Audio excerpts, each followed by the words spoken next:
thank you. I'm honored to be here, and thanks for coming out in such great weather.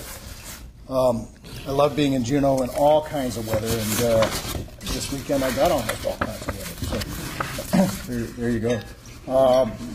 I want to start out first by introducing Barbara Probst. Barbara, can you stand? Barbara is the new Deputy Chief of Staff in the Office of the Lieutenant Governor. She comes to us from having served as head of the World Affairs Councils of the United States in Washington, D.C., and before that was head of the World Affairs Councils, or Council here in Alaska. And in your career, Barbara, you've worked with Governor Hammond, with Senator Stevens on natural gas pipelines issues, with Ronald Reagan on his campaign. And we're really honored to have you back. She, because there's a partisan audience, I can also say that she did work on the governors in my campaign, did a fantastic job there. And by all means, make our office your office if you need help in the Capitol. Barbara will be there. And David Stone, who was my Chief of Staff, is back as Deputy Commissioner of Labor, and all on very, very good terms, and he's doing a great job there. So thank you very much, Barbara, for joining us. You know, it's always interesting to say, okay, for this audience, what's a good thing to talk about? But you know, when I come to Juneau, I think about history. Maybe it's because my last name is Treadwell, and this room was built in the Treadwell room, and we've got fantastic work being done by people like Paulette to preserve the remaining buildings over there and bring back the history of the mine. But it's also because, as Ben said, I'm chairman of the Alaska Historical Commission, and not only do we have Juneauite Romer Durr on the commission, but Governor Parnell recently appointed Dee Longenbaugh, who owns the Observatory Bookstore just up the hill. And we're excited about that. But I will tell you that there were probably 5 or 6 people we were hoping we could get on the commission, and just not enough spaces. And so some of those people have ended up to be on the State Arts Council. Ben is chairman of that, and on the Alaska Humanities Forum. And we had a dinner last week before our meeting just to make sure that everybody knew each other, and then had presentations from these 2 cultural organizations to talk about it. And when it comes to the subject of history and making history and keeping and studying our history, that's kind of my theme today, because the fact is we not only have to study our history, but I don't think many of us realize that right now in 2011, there's a lot of things we're doing as Alaskans to make history, and to fundamentally make history that are the kinds of things we'll look back at in the same way that we looked at the discovery of Prudhoe Bay, statehood, so forth. And in terms of the centennials and the sesquicentennials coming up, we're nearing the centennial of our legislature. We're nearing the centennial of women's suffrage in Alaska. We're nearing the centennial of the Alaska Railroad of the University of Alaska. When Mayor Danny is here, talk to him. He just appointed a commission on the centennial of Anchorage. We are nearing the sesquicentennial of the Alaska Purchase in 1867, so that's 2017 coming up. We are nearing the 25th anniversary of the end of the Cold War. And there's lots of people who were alive during the Cold War, and one of the things the Commission talked about is how do we collect that history so that we realize what an important role Alaska had. Most people don't realize how many skirmishes in the Cold War happened in Alaska, from the downing of KAL 007 to U.S. submarines cutting into the Kamchatka cable of the Russian command, to us doing a secret launch of an ICBM out of Shemya to bring the Russians back to the bargaining table during arms control, to a daily intelligence gathering flight that went from Fairbanks to Boda, Norway, that did most of the intelligence collection, electronic intelligence around Russia. And the people who did these things, in fact, Sputnik was first predicted by a listening post in Shemya and confirmed by our listening post at Shemya. And so one of the things the Commission talked about is how do we kind of celebrate, bring together the right kind of scholarship on this to make sure that we all understand what our role was strategically. And I believe doing that helps us understand what our role is strategically moving forward. Another thing we decided at the Historical Commission is we'll have a workshop with Ben's group that Ben is putting together to work on trying to find ways to more permanently fund our cultural activities in the state. And we agreed with the Alaska Humanities Forum to have a workshop in Juneau on language preservation. And I'll just say this, if you think climate's changing in Alaska, glaciers are receding, sea ice is opening up and all of that, one of the things that is, to me, very dramatic is that there are many, many Alaska Native youth today who do not speak the language of their grandparents. And when you lose a language, especially in a culture which has not had a written language traditionally, we've only had written history in Alaska since 1741, the European contact, or European settlement. But we have not had written history for the 10,000 years that people have lived here. And when you lose the oral tradition, you lose lots in the way of real history, natural history, culture, and so forth. So I'm very glad we had Senator Donnie Olson come talk to the commission, and we talked about that. But that's kind of the study of history part. But just think about the kinds of history that we're trying to make right now in Alaska. Ben had an article in the paper about the reopening of the AJ, and we've just gone through a major 10-year anniversary of the gold rush, and what that gold rush did, especially to southeast Alaska, very significant. The sesquicentennial of Alaska, if you think the Alaska State Museum, the Anchorage Museum, the Sitka historic sites, the Fairbanks Pioneer Park, all of these were established in 1967 at the centennial of the Alaska Purchase. And one of the questions we're asking is, what should we be planning now in the 5 or 6 years running up to the sesquicentennial to make sure that we preserve living history here? But to me, it's even more important that we almost redo the debate on Seward's Folly. We ask the question again, is Alaska worth it? Did America get its money's worth? Is America paying attention to Alaska, or is it a sucked orange where things like Prudhoe Bay, the resources, the wealth has been taken, there's not much more to be found? Because that debate of whether or not we were worth it to join the Union is a debate that we still have today. And it's a debate that has overtones with ANWR. It has overtones with whether or not we drill offshore.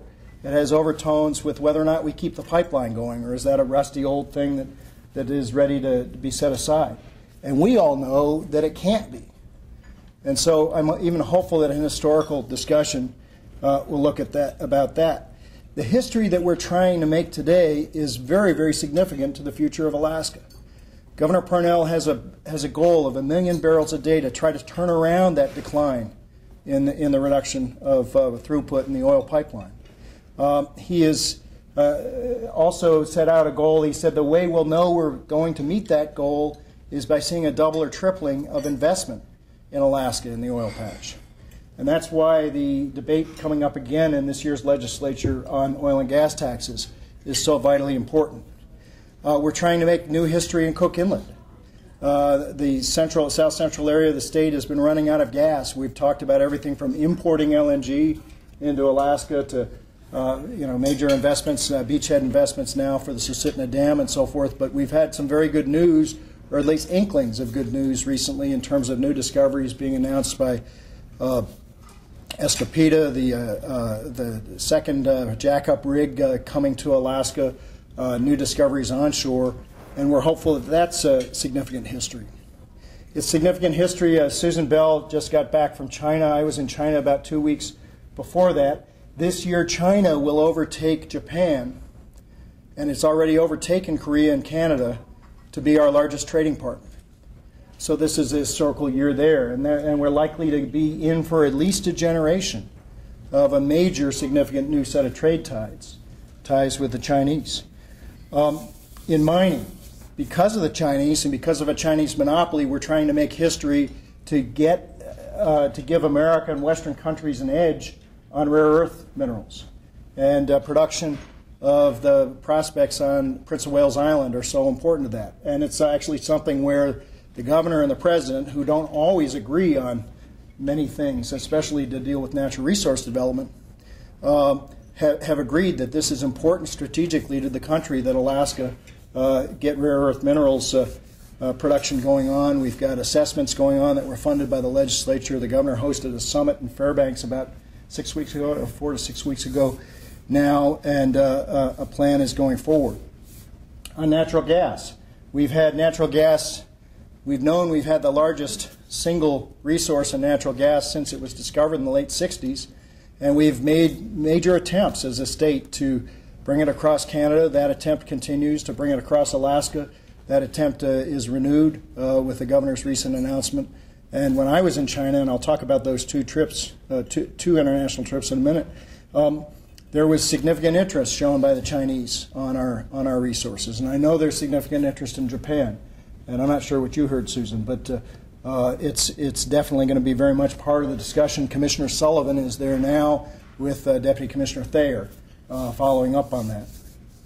On timber, we've seen the creation of the Southeast Alaska State Forest and a very strong interest in renewing our timber industry. So that's history we're trying to make right now.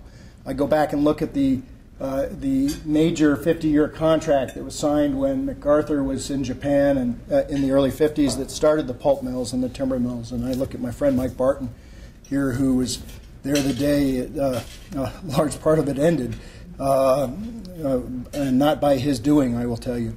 But the interesting thing is we're trying to see a major renewal of our renewable resource industry here in the state. Fishing markets, we're seeing higher prices for fish than we've seen in a long time, but we're also seeing dramatic new markets and dramatic changes in the way our fish are processed. We sell about $500 million worth of fish in China. Susan, you were there with ASME.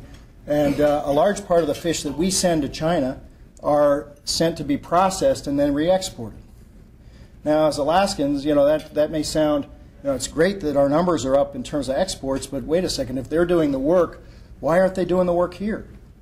Well, it's labor costs, but it's also our energy costs. And so a very large amount of the history that we're trying to make right now is trying to get our rural communities, our coastal communities that have to compete on global markets to have lower cost, depreciating cost energy, somehow try to get off the big variances of diesel-powered fuel here. So that's history we're trying to make in the fishing business.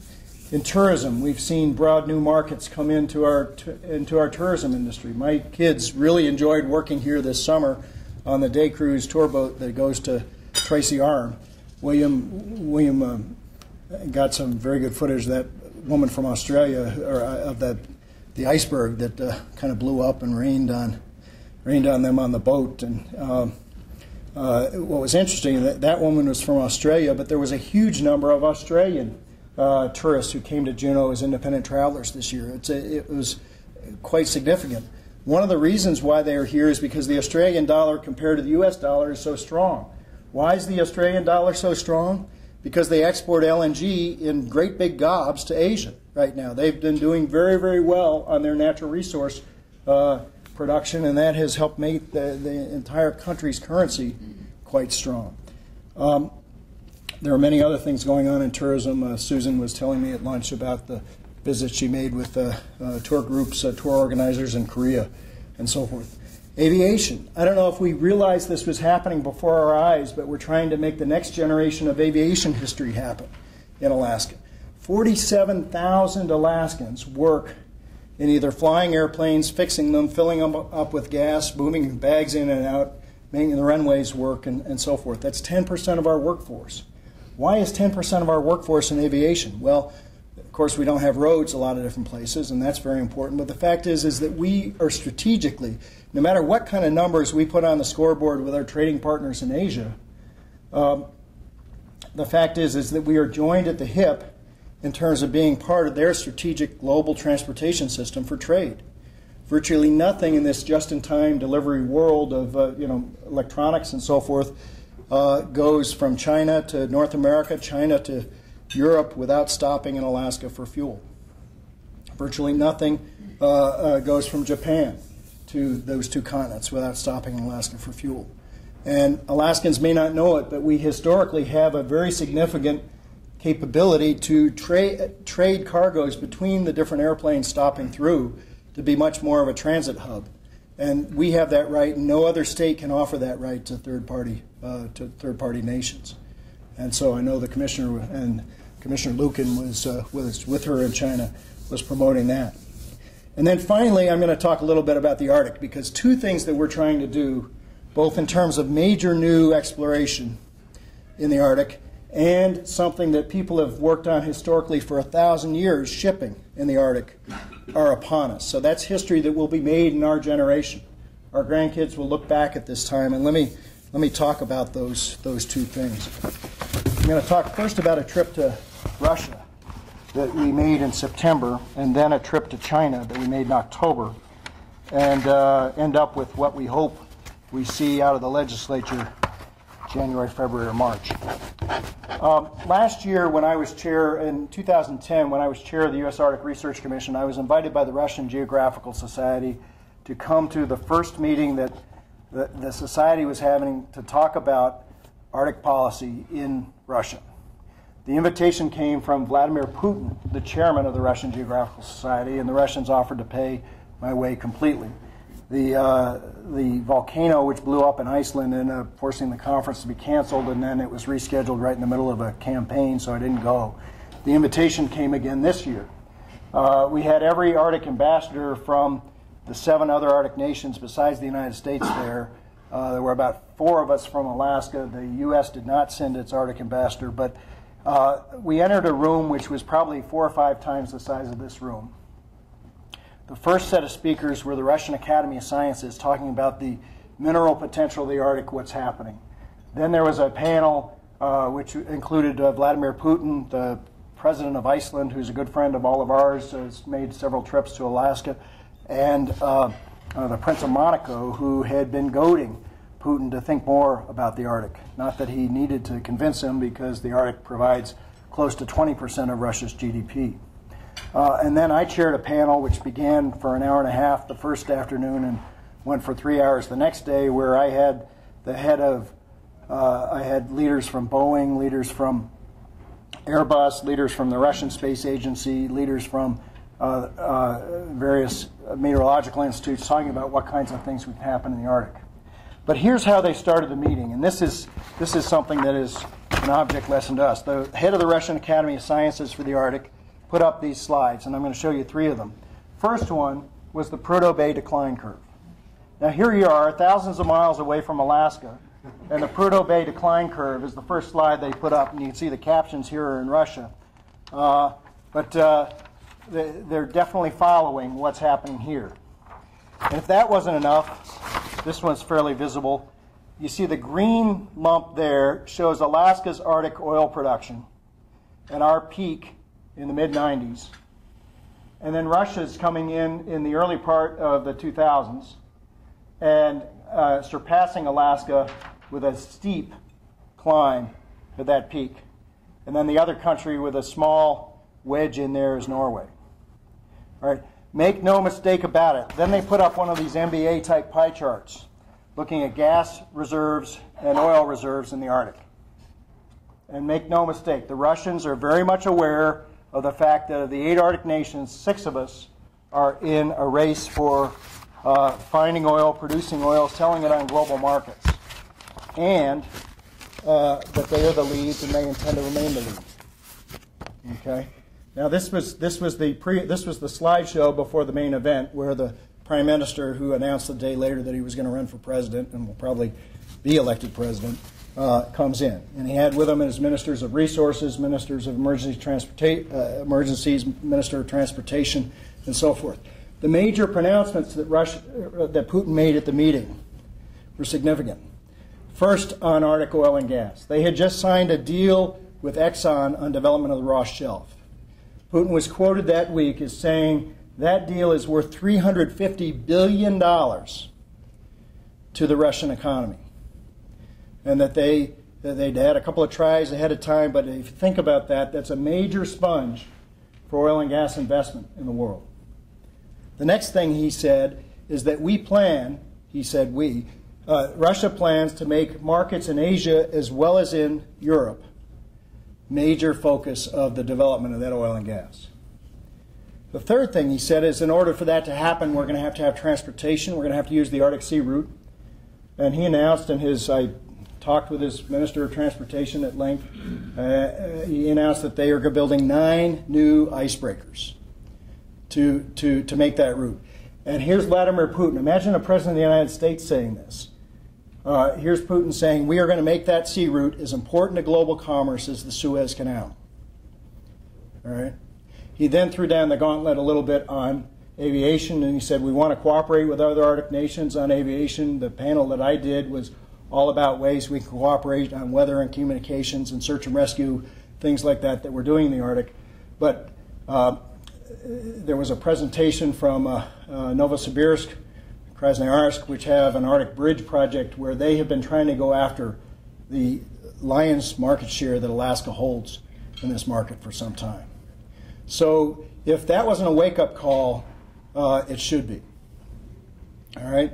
And the fact is that we are in a competitive race for capital and to exploit our strategic position vis-a-vis other nations' strategic position in the Arctic. It was a fascinating, fascinating meeting. But the fact that the Russians started out with the Prudhoe-Bay supply curve and looking at our various market share is something that we should not forget. So what are we doing on this? What are we doing here in Alaska to try to be competitive? And I kind of bring it down to the word access. And if you look at the governor's leadership in this area, think about 4 kinds of access in the Arctic. You'll hear him talking quite a bit about legal access. You'll hear our delegation talking about legal access. The fact is that we have been denied legal access to some of the best prospects for oil and gas development in the state, in the country, in the Arctic, in the world. ANWR, NPRA. The Clinton administration opened it up, great deal. The Obama administration has come along and said, well, you found something, we're not going to let you bring it across the river into the pipeline because of visual impact. We're still fighting that. We're hopeful that we get that one solved. This is oil that's been found that could go into the pipeline. NPRA. They have announced new lease sales in NPRA. We've said, well, great, we support that. We clap our hands. But, I mean, the fact is if you can't get what's already been found out of there, who's going to go bid and put down good money to try to find more in there? All right? OCS. Shell has spent over $3 billion trying to get ready to drill, and we still don't have word this summer whether or not drilling can take place. Very, very significant potential find, a payroll of over $50 billion over the life of that project, estimated for Alaska. Significant potential resources for the state. Beaufort, same way. ANWR, the same way. The state has a lease sale coming up the 7th of December where we're going to put up land almost 2/3 the size of New England, all over the state, mostly in the Arctic, where there's a potential to drill right offshore ANWR. So we're trying all we can to make legal access happen. And, you know, part of it is helping the nation understand that this pipeline, which is a major national asset, is declining. I love to tell the story. When I was Deputy Commissioner of DEC 20 years ago, on paper, I shut down the pipeline one day. We were having one of those emergency response exercises, and there was an earthquake, and so my job as acting commissioner was to say, okay, we're going to shut down the pipeline until we figure out if the earthquake affected it. Within 10 minutes, I got a telegram from the Secretary of Energy saying, this is an important, vital national asset. What can we do to help you open it up? All right, so then I become Lieutenant Governor last January, and those of us in the administration remember it well. One Friday night, the pipeline shut down. It shut down because of a major leak inside a building at Pump Station 1. Now, did we get that telegram, or a fax, or an email, or a call from the Secretary of Energy? No, we did not. What we got was a visit from EPA saying we'd like to assert new jurisdiction. If this pipeline slows down and closes down, you've got to do all sorts of air quality permitting before you can heat up the pipeline to warm it up. We kindly asked them to leave the room. We said, this is our... Say that last bit again. Yeah, we kindly asked them to leave the room. This was our problem inside a building under Alaska jurisdiction, and we solved the problem. But the fact is that was a wake-up call, that thin strip of steel that is 80%, 90% of our state's revenue that we're dependent on is in a fairly precarious position. The way to fix that pipeline, the way to make sure you've got that, is to get new oil flowing. So legal access, very, very important. Physical access, also very important. The governor's been working on roads to resources. We've been working on that bridge across the Colville River into the NPRA. We've been working on new forms of access. Believe it or not, NASA came up and said we can maybe help you with airships. The military has just brought several airships that can carry 60 tons. Now, that may not sound like a lot, but it will fill a tank in a village. It will. It could help carry rigs or pieces of rigs to places where you may have to wait for ice roads. So we're looking at all sorts of things in terms of physical access. Intellectual access. Well, there's some people in Congress right now trying to literally zero out the budget for Arctic research. We have made a strong effort to make sure that we have a good research program going so we understand what's happening in the environment while we understand the changes happening. Commissioner Bell has joined us on the State Committee on Research in that effort to have a state research plan to present to federal funders on what we're doing. But you can do legal access, you can do physical access, you can do the research work. But none of that's any good unless you also attract labor and capital. And that's what we have to remember. Washington doesn't have the last word on this stuff. They have the first word on this stuff. And the last word is, will we be able to attract the investors to come in and make the kinds of investment in our oil patch that we need to make to be competitive and to keep that pipeline flowing? Several members of the cabinet went to, at the invitation of the mayor of the North Slope Borough, to visit with the North Slope villages earlier this year. The mayor had called in the leaders of all these villages, not just the elected leaders, but many of the thought leaders in the borough, to talk about the services that the borough does. And as you know, it's a very unique municipality under the American flag. I can't think of any town with less than 10,000 people that has a $20 million budget on health to supplement the state and federal budgets and tribal budgets that are paid in that area. And they made it very clear the reason why we can't offer these services is because our tax base is $16 billion. The $16 billion is the iron and steel that comprises the facilities at Prudhoe Bay that produce that oil that's 80 or 90% of our budget. And the point they made is that we have to see the OCS develop. We have to see NPRA develop. We have to see Prudhoe Bay drilled out because they have that. So our success is going to be attracting investment to the state. And that's why the governor has been making a trip to Europe, why Commissioner Sullivan especially has had a number of road shows to attract investment in new lease sales. And it's why fundamentally we are trying again with the legislature this year to reform oil taxes in this state. Now I'll tell you, I was a supporter of ACES. Some of you may have been, some of you may not have been. I think we made a mistake. You can tell that the pieces of ACES that are working are working. There are significant incentives on the margins of Prudhoe Bay where there will be lots of drilling this winter. We have similar provisions with incentives that have brought back a renaissance in Cook Inlet.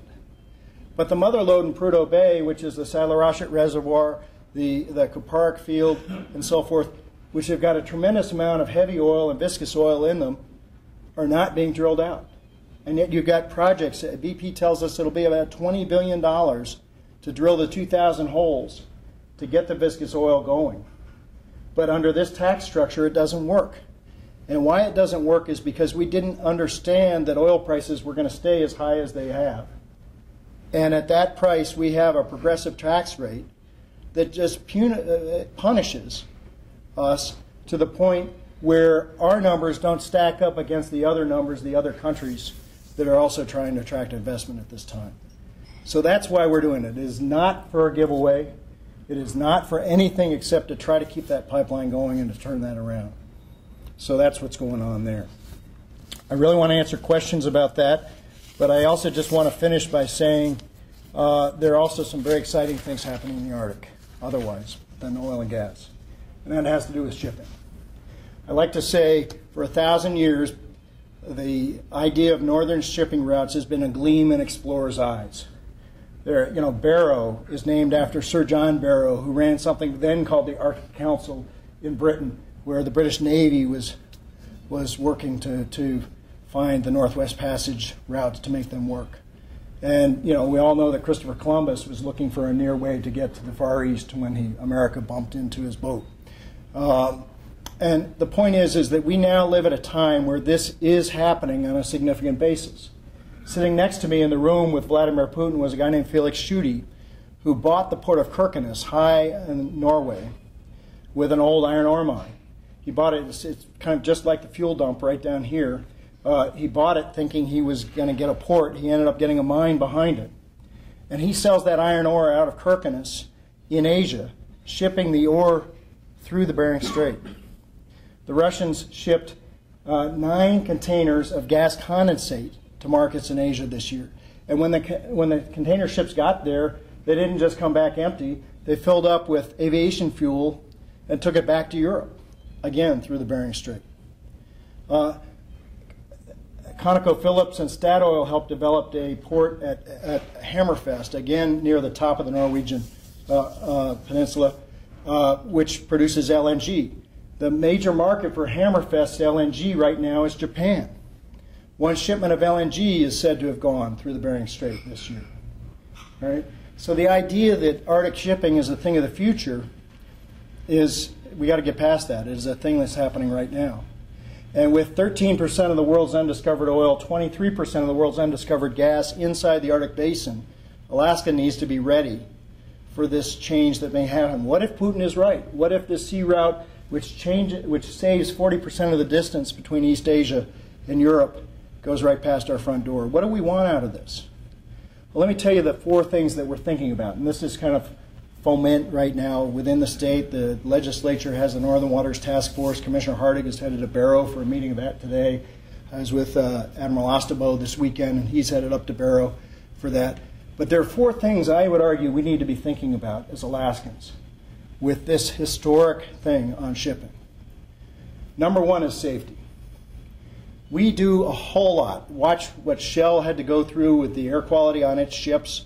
Watch what we're doing with the last big permits before the OCS drilling will happen, are the oil spill contingency plans. We do a whole lot to make sure that we have safe shipping, safe exploration going on in that ocean.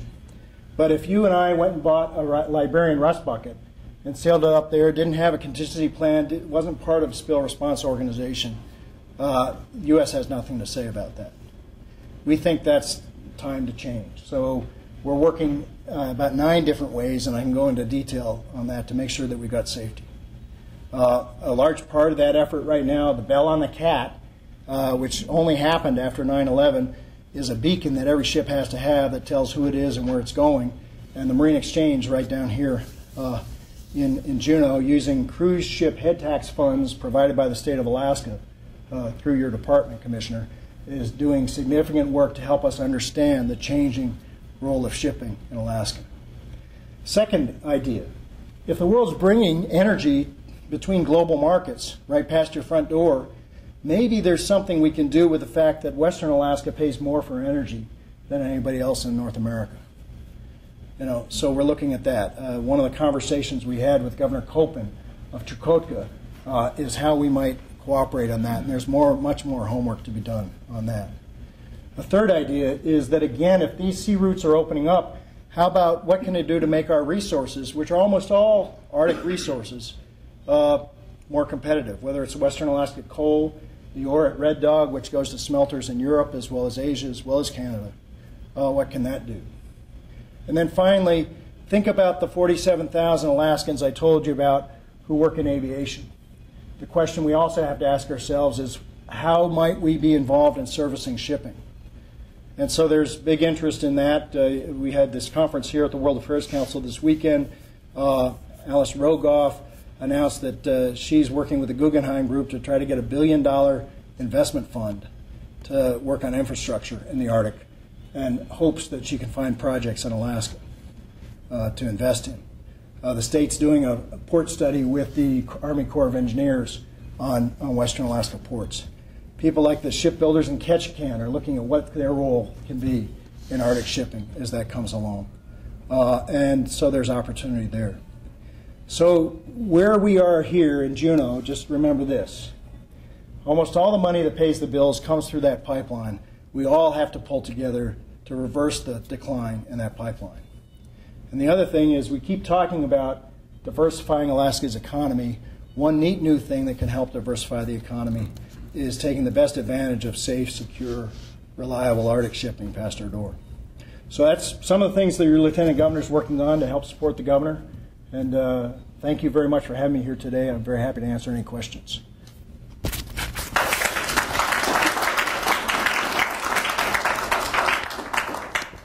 Questions?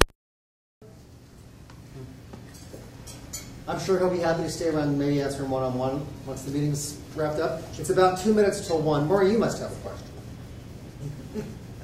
People who pay attention know that I spent an hour with Mead on Saturday morning, and it was playing as you all drove in here today. So I know everything. Did you want to talk anything about the presidential Republican nomination? Or is that... Sure. No, I'm happy to. This is a Republican club, and it's still the lunch hour. You've got 2 minutes. As Ben mentioned earlier in the meeting, we have a presidential preference poll on the first Tuesday in March. That is Super Tuesday around the country. 4 years ago, we were a very early caucus preference poll, so we were getting a lot more national attention. My suggestion to you is no matter which Republican candidate you are interested in or talking about, try to get them interested in Alaska one way or another. Try to get statements on what's happening on oil and gas, on getting our timber industry going, on that sort of thing. And I think a healthy competition is very important for the state. I'll also tell you that, the fact that a Juneau resident, Pete Rouse, is very high in the White House structure has meant a large thing to the Democrats, and frankly, for us from time to time to have somebody who understands that. And so I've been trying to make sure that political candidates I've talked to understand Alaska's problems and needs. And during the Bush administration, the fact that Alaskans early on got involved in those campaigns made a big difference for us. So my plea is pay attention to the upcoming things, sign up with a committee, get to know candidates, bring surrogates up here if we can't get the candidates up here, but let's make this a scrap where they've got to think a little bit about Alaska. You brought up the rare earth metals, and one of the things that we've learned here in Juneau is that mines take a lot of power. And there's 32 various hydro projects that are on FERC's list right now being looked at here in Southeast. Is the governor going to roll out a little more aggressive energy development plan for Southeast hydropower? I'm going to toss that to the Commissioner of Commerce, who sits on the AEA board as well as the ADA board. And I think we'll leave the governor's powder dry until he has a budget message. But I can just tell you, we've got a great AEA. We've got close to $1 billion in this year's budget for power development, a major Southeast power study being done right now. And Susan, what else would you add to that? Well, you touched on two things I wanted to be sure. This last year, there was $1 billion in energy projects statewide. We are working with AEA, with the Southeast Conference on the Southeast Integrated Resource Plan. And the third thing is, this is the 5th year of something the legislature established, which is the Renewable Energy Fund. So that's $250 million. This is the 5th of 5 years, and so I know that the legislature will be very interested in how those projects, how that's really funded. I know that the Senate Finance has been particularly aggressive about wanting to be sure that energy needs in rural Alaska are addressed. So those are a few things, but again, as Lieutenant Governor mentioned, the governor's budget will be rolled out by December 15th, and but I can echo what Lieutenant Governor was just saying. Energy is a central issue. It's very important in making our fisheries competitive, keeping us competitive overall. This summer, I had dinner with an Assistant Secretary of Energy for Policy, and just visited with him shortly ago in Washington. He was up here on a cruise, and our families had known each other for a while. But I keep making the point that if you're looking for a proving ground for renewable energies for long, we're trying to convert from highly variable oil-based energy in Alaska to depreciating cost energy with hydro, tidal, with some of these other things. And we are a great proving ground, because if a community like Hoonah, where the mayor Albert Howard was asking us again just last week at the mayor's meeting, what can we do to help his community, which is paying 60 to 80 cents a kilowatt hour. The fact is that if something renewable gets you down to 20, that's still not necessarily competitive for the rest of the country, but it's very significant for us. So we keep making that point with DOE, and I can't think of any other place in the country, if not the world, that has so much in the way of stranded renewable energy potential. So we're very excited about that, Brett. And I want to give Lieutenant Governor credit for remembering the Department of Energy's name. Something we're all trying to do these days. All right, another round of applause for Lieutenant Governor. And before we wrap up, really quick.